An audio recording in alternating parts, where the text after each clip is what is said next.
Welcome. In this video I will show you how to use AI Select on Samsung Galaxy A57.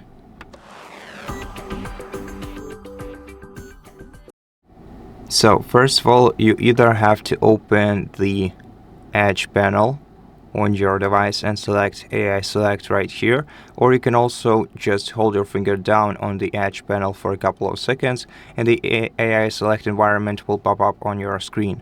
Now here you can either brush over an element that you want to select, or you can draw a circle around it like this, and this will select an element which you can set as wallpaper, create a GIF out of it.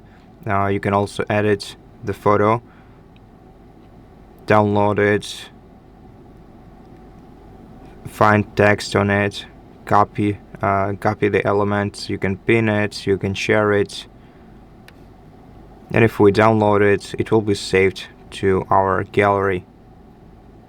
And that's pretty much it. Thank you for watching this video. If it helped you, please consider subscribing to our channel, leave us a like and a comment below, and I'll see you in the next one.